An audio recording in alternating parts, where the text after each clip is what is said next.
भारत माता की, भारत माता की, इनकलाब, वंदे वंदे।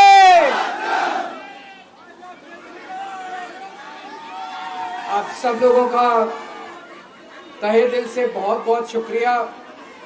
इतनी तपती धूप के अंदर इतनी देर से इतनी बड़ी संख्या में आप लोग मेरा इंतजार कर रहे हैं। मैं आपका तहे दिल से बहुत बहुत शुक्रिया अदा करना चाहता हूं।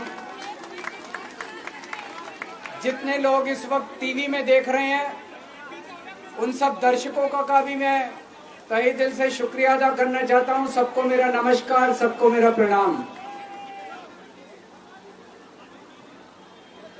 दोस्तों, सीधा जेल से मैं आप लोगों के बीच में आ रहा हूं। आपके बीच में आके बहुत अच्छा लग रहा है। 50 दिन के बाद अभी मैं, मेरी पत्नी भगवंत मान साहब, हम लोग कनॉट प्लेस में हनुमान मंदिर में गए थे। हनुमान जी का आशीर्वाद लिया, उनके दर्शन किए। फिर शिव जी के मंदिर गए, शनि जी महाराज के पास गए, उनका सबका आशीर्वाद लिया। बजरंगबली की खूब कृपा है हमारे ऊपर, हमारी पार्टी के ऊपर, देशवासियों के ऊपर। उन्हीं की कृपा से आज अचानक मैं आप लोगों के बीच में हूं। नहीं तो किसी को उम्मीद नहीं थी कि चुनाव के बीच में मैं जेल से बाहर आ जाऊंगा। लेकिन ऊपर बजरंगबली की कृपा है, हनुमान जी की कृपा है हम लोगों के ऊपर, और चमत्कार हुआ और आज मैं आप लोगों के बीच में हूं। दोस्तों, हमारी आम आदमी पार्टी एक छोटी सी पार्टी है, 2 राज्यों के अंदर है, अभी 10 साल पुरानी पार्टी है। हमारी पार्टी को कुचलने में, खत्म करने में प्रधानमंत्री जी ने कोई कसर नहीं छोड़ी। एक साथ हमारी पार्टी के 4 टॉप के नेता जेल भेज दिए एक साथ। अरविंद केजरीवाल, मनीष सिसोदिया, संजय सिंह, सतिंदर जैन। बड़ी बड़ी पार्टियों के अगर 4 टॉप के नेता जेल चले जाएं, पार्टी खत्म हो जाती है। आम आदमी पार्टी के 4 टॉप के नेता इन्होंने जेल भेज दिया। उन्होंने सोचा कि पार्टी खत्म हो जाएगी, लेकिन ये पार्टी नहीं है, ये एक सोच है। जितना ये खत्म करना चाहते हैं उतना ये बढ़ती जाती है, उतना ये बढ़ती जाती है। ये क्रश करना चाहते हैं प्रधानमंत्री जी आम आदमी पार्टी को। जो लोग मोदी जी से मिलने जाते हैं, वो कई लोग हमें भी जानते हैं, वो बाहर आके हमें बताते हैं कि आपके बारे में सबसे पहले मोदी जी से जो भी मिलने जाता है, सबसे पहले वो केजरीवाल की और आम आदमी पार्टी की 10 से 15 मिनट बात करते हैं। उनको कहते हैं कि आने वाले समय के अंदर आम आदमी पार्टी ही देश को भविष्य देने वाली है। वो खुद भी मानते हैं। इसीलिए वो चाहते हैं कि आज ही आम आदमी पार्टी को बढ़ने से रोका जाए, इनको कुचल दिया जाए। ये तानाशाही है। अगर उनको लगता है कि आम आदमी पार्टी आने वाले समय में बीजेपी को चैलेंज देने वाली है, आप अच्छे काम करो, आप देश को भविष्य दो। आज आपकी सरकार है केंद्र के अंदर, आप देश के लिए काम करोगे, आम आदमी पार्टी को कोई पूछेगा ही नहीं। लेकिन आप कुछ काम नहीं करो और आम आदमी पार्टी को कुचल दो, ये जनतंत्र नहीं है, ये इस देश की जनता पसंद नहीं करती। इन्होंने आम आदमी पार्टी को कुचलने में कोई कसर नहीं छोड़ी। छोटे से लोग हैं हम लोग, छोटी सी पार्टी है। 75 साल के अंदर इस कदर किसी पार्टी को और उसके नेताओं को प्रताड़ित नहीं किया गया जिस तरह से प्रधानमंत्री मोदी जी ने आम आदमी पार्टी को प्रताड़ित करने की कोशिश की है। मेरे को इन्होंने जेल भेज दिया। प्रधानमंत्री जी कह रहे हैं मैं भ्रष्टाचार से लड़ रहा हूं। देश के सबसे बड़े चोर, उचक्के और डकैतों को उन्होंने अपनी पार्टी में शामिल कर लिया। जिन लोगों को 10 दिन पहले मोदी जी कहते थे 70,000 करोड़ का इसने घोटाला कर दिया, थोड़े दिन के बाद उसी आदमी को अपनी पार्टी में शामिल करके किसी को डिप्टी सीएम बना देते हैं, किसी को मंत्री बना देते हैं और उनके सारे ईडी और सीबीआई के मामले खत्म कर देते हैं और कहते हैं मैं भ्रष्टाचार से लड़ रहा हूं। मैं मोदी जी को कहना चाहता हूं, भ्रष्टाचार से अगर लड़ाई लड़नी है तो केजरीवाल से सीखो। प्रधानमंत्री जी, भ्रष्टाचार के खिलाफ लड़ाई केजरीवाल ने लड़ी है। 2015 में जब दिल्ली में हमारी सरकार बनी थी, हमारे एक मंत्री का एक ऑडियो मेरे पास किसी ने व्हाट्सएप कर दिया। उस ऑडियो में मेरा मंत्री किसी दुकान वाले से 5 लाख रुपए मांग रहा था। किसी मीडिया वाले को नहीं पता था, विपक्ष को नहीं पता था। आप लोगों को याद होगा, मैंने अपने खुद मंत्री को सीबीआई के हवाले कर दिया, जेल भेज दिया था अपने मंत्री को। ये होती है भ्रष्टाचार के खिलाफ लड़ाई। पंजाब के अंदर मेरा एक मंत्री भ्रष्टाचार में, मेरे को पता चला कि वो पैसे मांग रहा है। वहां पे मान साहब ने उसको, किसी को भी, विपक्ष को नहीं पता था, मीडिया को नहीं पता था, हमने अपने मंत्री को उठा के जेल में भेज दिया। तुम देश के सारे चोर उचक्के डकैतों को अपनी पार्टी में शामिल कर लो और केजरीवाल को जेल भेज दो और कहो मैं भ्रष्टाचार के खिलाफ लड़ रहा हूं। तो आप भ्रष्टाचार के खिलाफ नहीं लड़ रहे प्रधानमंत्री जी। आप देशवासियों को बेवकूफ मत समझो। देश बच्चे बच्चे की जुबान के ऊपर हो रहा है कि सारे चोर चक्कों को अपनी पार्टी में शामिल करके और ईडी और सीबीआई के सारे केस उनके रफा दफा कर। केजरीवाल को क्यों गिरफ्तार किया? केजरीवाल को गिरफ्तार करके उन्होंने एक मैसेज दिया है सारे देश को कि अगर मैं केजरीवाल को गिरफ्तार कर सकता हूं तो किसी को भी गिरफ्तार कर सकता हूं। कोई केस नहीं होगा, कोई मामला नहीं होगा, तब भी मैं तुमको गिरफ्तार कर सकता हूं। एक बेहद खतरनाक मिशन चालू किया हुआ है प्रधानमंत्री जी ने, बहुत ही खतरनाक। देशवासियों को यह समझने की, अब जब मैं बोलने जा रहा हूं, समझने की जरूरत है।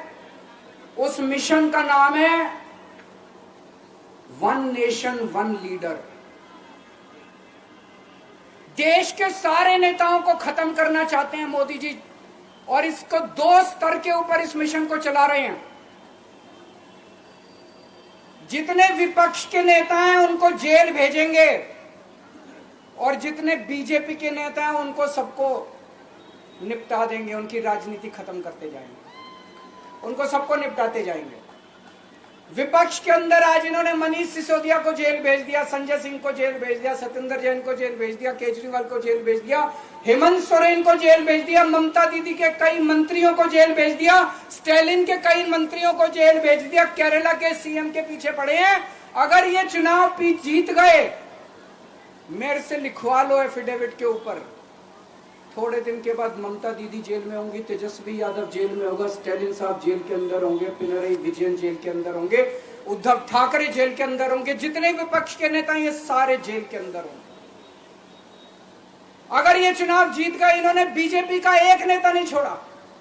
आडवाणी जी की राजनीति खत्म कर दी इन्होंने, मुरली मनोहर जोशी की राजनीति खत्म कर दी, सुमित्रा महाजन की, शिवराज सिंह चौहान जिसने मध्य प्रदेश का चुनाव जीत के दिया, इन लोगों ने, शिवराज सिंह चौहान ने उसको मुख्यमंत्री नहीं बनाया, उसकी राजनीति खत्म कर दी। वसुंधरा राजे की राजनीति खत्म कर दी इन्होंने, खट्टर साहब की राजनीति खत्म कर दी, डॉक्टर रमन सिंह की राजनीति खत्म कर दी। अब अगला किसका नंबर है? योगी आदित्यनाथ। अगर ये चुनाव जीत गए, मेरे से लिखवा लो, 2 महीने के अंदर उत्तर प्रदेश का मुख्यमंत्री बदल देंगे। योगी आदित्यनाथ की राजनीति खत्म करेंगे, उनको भी निपटा देंगे। यही तानाशाही है दोस्तों।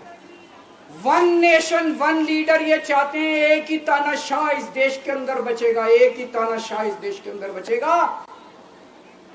हमारा देश बहुत महान है, 4000 5000 साल पुराना हमारा देश है। इसके पहले पिछले 4000 साल में कई मौके आए जब इस देश के ऊपर तानाशाहों ने कब्जा करने की कोशिश की। लेकिन हमारे देश के लोगों ने उन तानाशाहों का तख्ता उखाड़ के फेंक दिया। जब जब हमारे देश में ऐसा मौका आया कि तानाशाह ने हमारे देश के ऊपर कब्जा करने की कोशिश की, इस देश की जनता ने उसका तख्ता उखाड़ के फेंक दिया। आज एक तानाशाह इस देश से जनतंत्र खत्म करना चाहता है। आज एक तानाशाह इस देश से लोकशाही खत्म करना चाहता है। मैं पूरे तन मन धन से लड़ रहा हूं, संघर्ष कर रहा हूं उस तानाशाह के खिलाफ। 140 करोड़ लोगों का साथ चाहता हूं मैं। मेरे अकेले के करने से नहीं होगा। 140 आज मैं आप लोगों से भीख मांगने के लिए आया हूं। 140 करोड़ लोगों से 140 करोड़ लोगों से भीख मांगने के लिए आया हूं। मेरे देश को बचा लो, मेरे भारतवर्ष को बचा लो, मेरा भारत बहुत इस तानाशाही से बचा लो मेरे दोस्त, मेरे देश को।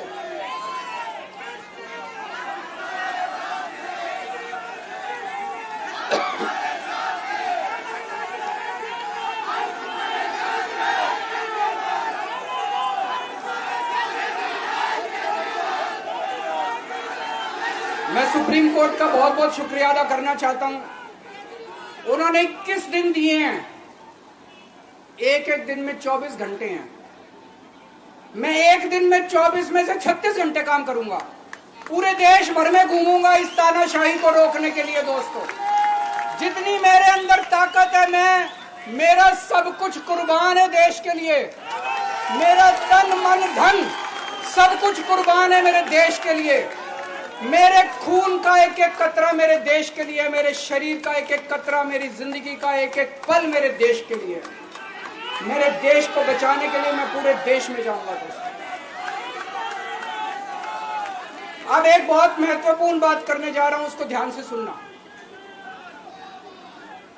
ये लोग इंडिया गठबंधन से पूछते हैं आपका प्रधानमंत्री कौन होगा।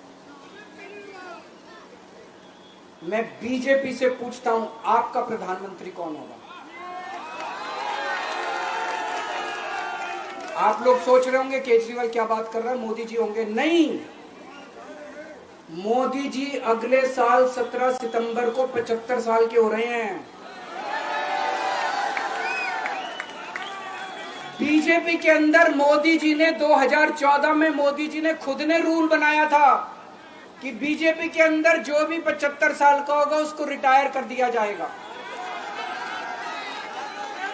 सबसे पहले आडवाणी जी को रिटायर किया गया, उसके बाद मुरली मनोहर जोशी जी को रिटायर किया गया, फिर सुमित्रा महाजन को रिटायर किया गया, फिर यशवंत सिन्हा को रिटायर किया गया। अब मोदी जी अगले साल 17 सितंबर को रिटायर होने वाले हैं। तो मैं बीजेपी से पूछना चाहता हूं आपका प्रधानमंत्री का दावेदार कौन है। दोस्तों, अगले साल 17 सितंबर तक अगर इनकी सरकार बनी, तो उस पे भी आऊंगा मैं। अगर इनकी सरकार बनी तो पहले अगले 2 महीने में योगी जी को निपटाएंगे ये, और उसके बाद मोदी जी के सबसे खास अमित शाह को ये प्रधानमंत्री बनाएंगे। तो मैं लोगों को, देश के लोगों को आगाह करना चाहता हूं, मोदी जी अपने लिए वोट नहीं मांग रहे। मोदी जी अमित शाह को प्रधानमंत्री बनाने के लिए वोट मांग रहे हैं। मैं पूछना चाहता हूं मोदी जी से और अमित शाह जी से, ये मोदी की गारंटी पूरी कौन करेगा? क्या अमित शाह मोदी की गारंटी पूरी करेंगे? जब आप अगर जो वैसे तो मेरे को लगता है मैं भी आऊंगा उसके ऊपर, मुझे नहीं लगता इनकी सरकार बन रही है, लेकिन जो बीजेपी को वोट देने जाएं वो ये सोच के जाना कि आप मोदी जी के नाम पे वोट नहीं दे रहे, आप अमित शाह के नाम पे वोट दे रहे।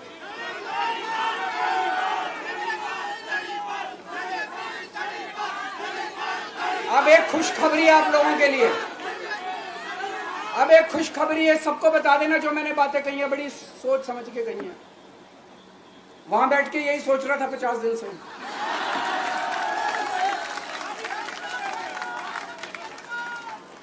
दोस्तों, पूरे देश के मेरे को बाहर निकले हुए 20 घंटे हो गए। इन 20 घंटों के अंदर भी मैंने रात भर में जनता से बात कर रहा था, लोगों से फोन कर रहा था।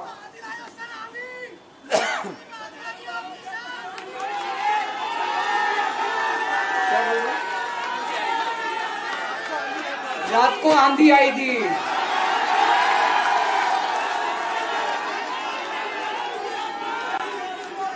पिछले 20 घंटे में मैंने जो बातचीत करी है, कई बड़े बड़े एक्सपर्ट से बात की, चुनाव विश्लेषकों से बात की, सेफोलॉजिस्ट से बात की, जनता से बात की, फोन पे लोगों से।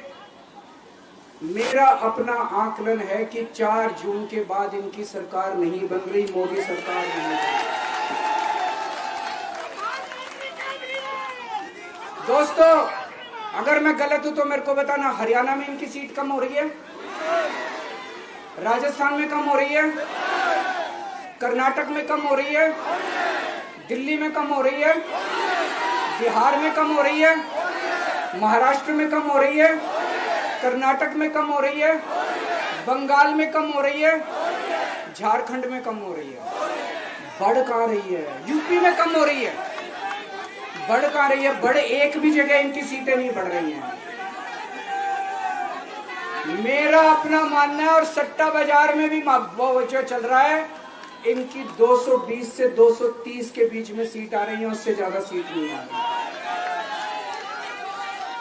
मोदी सरकार नहीं बन रही है, केंद्र में इंडिया गठबंधन की सरकार बन रही है। आम आदमी पार्टी उस सरकार का हिस्सा होगी। दिल्ली को पूर्ण राज्य दिलाएंगे। दिल्ली का एलजी लोगों का एलजी होगा, दिल्ली का एलजी दिल्ली वालों का एलजी होगा। गुजरात से आया हुआ अभी, दिल्ली के लोगों का एलजी होगा, दिल्ली के लोगों का विकास होगा। एक और पॉइंट है, जब मैं जेल के अंदर था तो कुछ लोगों ने यह मुद्दा उठाया, केजरीवाल सीएम पद से इस्तीफा क्यों नहीं देता। दोस्तों, केजरीवाल को कभी किसी पद का लालच नहीं हुआ। मैं अब मंत्री, मुख्यमंत्री, प्रधानमंत्री ये सब बनने नहीं आया। इनकम टैक्स में कमिश्नर की नौकरी करता था। कमिश्नर की नौकरी छोड़ के दिल्ली की झुग्गियों के अंदर 1 नहीं, 2 नहीं, 3 नहीं, 10 साल तक मैंने दिल्ली की झुग्गियों के अंदर काम किया है, सुंदर नगरी और नंदनगर की झुग्गियों के अंदर। इनकम टैक्स कमिश्नर की नौकरी छोड़ के जब मेरे को दिल्ली की जनता ने पहली बार सीएम बनाया, असूलों के ऊपर 49 दिन के अंदर सीएम पद से इस्तीफा दे दिया था। एक चपरासी की नौकरी कोई नहीं छोड़ता। सीएम बनने के लिए लोग अपना दायां हाथ कटाने के लिए तैयार होते हैं। मैंने खुद से अपने आप सीएम की कुर्सी को लात मार दी थी 49 दिन के अंदर। मेरे लिए सीएम पद इंपॉर्टेंट नहीं है। आज मैंने सीएम पद से इस्तीफा क्यों नहीं दिया जेल जाने के बाद? दोस्तों, पिछले 75 साल में भारतवर्ष में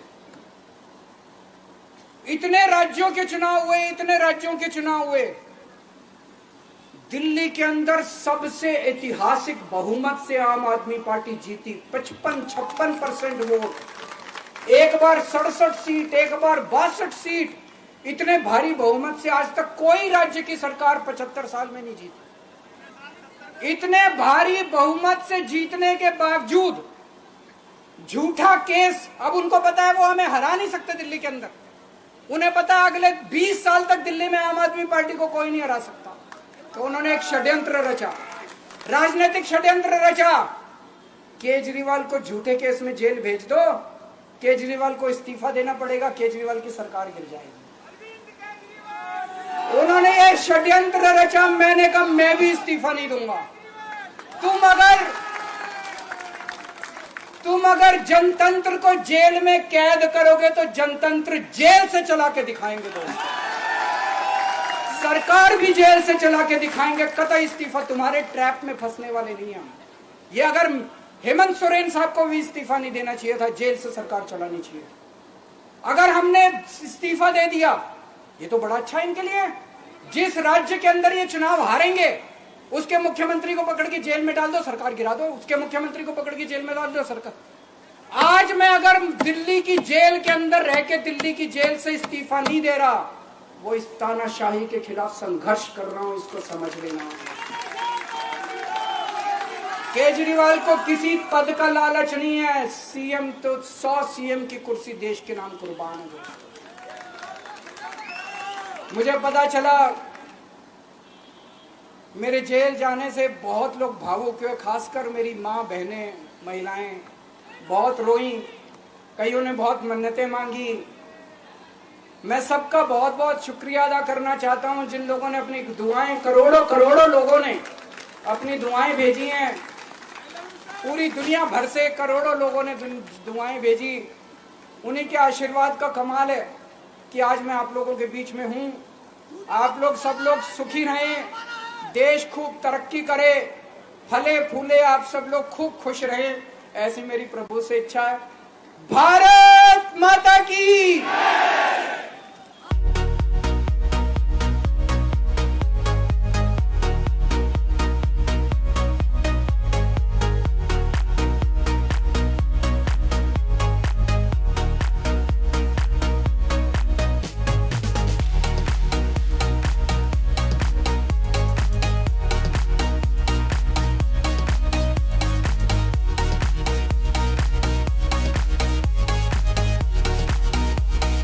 कहीं सुना है रिटेल की दुकान पर होलसेल का दाम?